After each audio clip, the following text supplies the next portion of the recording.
Evaluate where you are. Look at it. Assess yourself. Assess yourself and assess the situation. What brought you there? What has brought you to this point? What did you learn from it? Are you learning anything, or are you doing it over and over and over again? Somebody said that insanity is doing the same thing in the same way, expecting a different outcome. Don't let this year be like last. And if last year was great, still don't let it be that way. Raise the standard. If your life is perfect and extraordinary, you darn well know you're not going to be happy unless you keep making it better. That's what makes us feel alive. It's not what we get that makes us happy. It's who we become and what we're able to give because we become more. If you want to begin to move, you've got to clear your mind of all the unnecessary luggage and baggage that's weighing us down. You're going to have people to do things to you. Things are going to happen to you. And the most important thing to do is to harness your will and let it go. And move so you can grow. So you can get on with your life.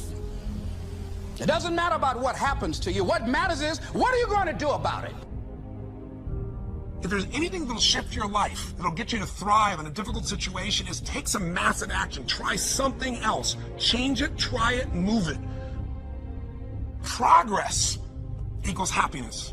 If you can start to make progress, if you can get yourself going, even if it's not perfect, if it doesn't work, you know what to do. Just change your approach. That doesn't work, change your approach. So often in life, people don't begin the journey because they're not quite sure what to do or how to do it right or how to do it perfect. You want to change your body? Get yourself moving. Don't wait for the perfect trainer. Just go out there and move. Put on your shoes and move and get momentum. I'm going to turn this situation around. I'm not going to sit back and moan and cry over what happened and what went wrong and who did what. I'm going to do something about this situation. The other thing is, take full responsibility for your life. Accept where you are and the responsibility that you're going to take yourself where you want to go. Someone said we have two primary choices in life. We can either accept conditions as they exist, or we can take the responsibility to change them. See, a lot of people want to exempt themselves from taking responsibility. All they want to do is talk about the problem. Every time you see them, they'll tell you their story over and over and over and over again. No. You want to take responsibility for your life. I got me here, I can get me out of this. And I'm getting out. I'm not going to be a volunteer victim. And so all you're looking for are new breakthroughs through practice and practice and practice. You'll get better and better and better. And there's still some things that will happen to you that will catch you on the blind side that you did not anticipate. You'll get knocked down, but you won't be knocked out. And so I say to you, it's possible you can live your dream. If it's becoming a diamond, if it's having more, if it's achieving more, if it's being a better father, being a better mother, whatever it is, overcoming addiction, changing our society, it's possible you can live your dream.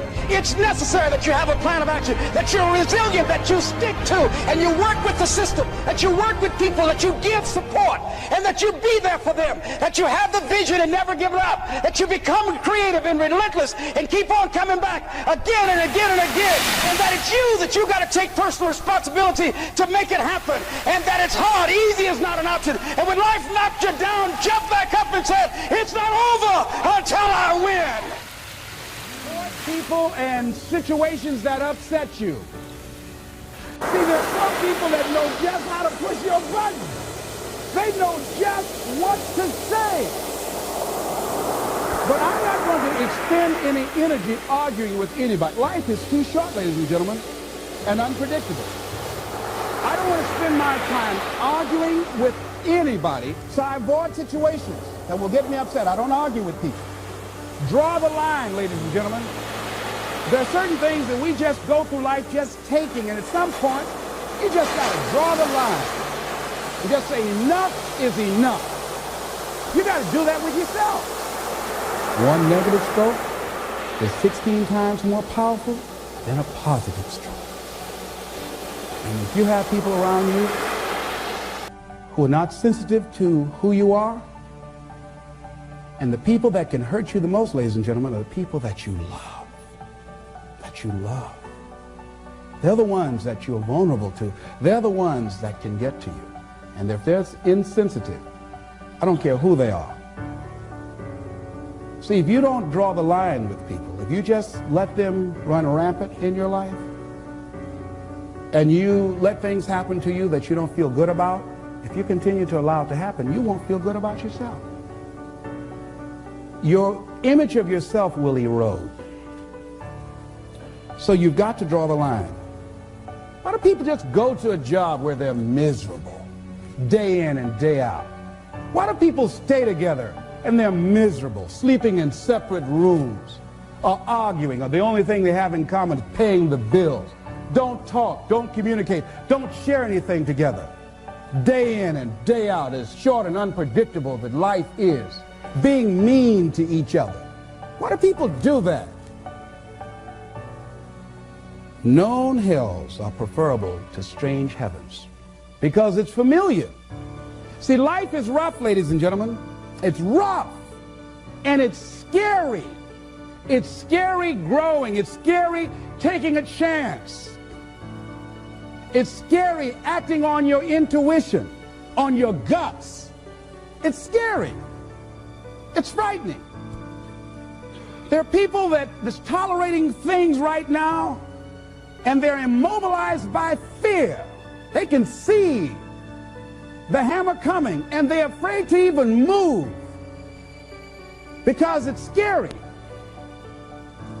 To go against the dominant thinking of your family, friends, and those people you associate with every day is perhaps the most difficult act of courage you will ever perform. See, when you start growing, when you start changing the way you walk, the way you talk, the way you act, the way you respond to things, the way you use your time, when you start saying, no, I can't do that. Why? You're too busy. You don't have the time. No, I have my own agenda. So if people can put you on a guilt trip, they will.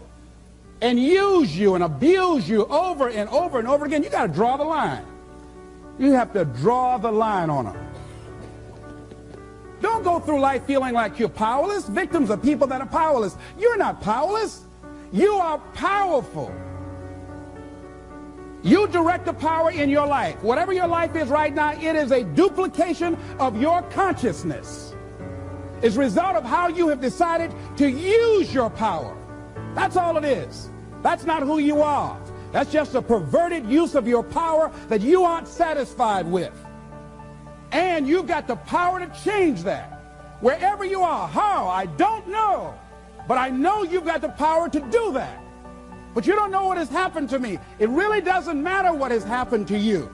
See, the only thing that really matters is what are you going to do about it? That's all that matters. That's all that matters. You can allow it to destroy you, or you can allow it to build you up.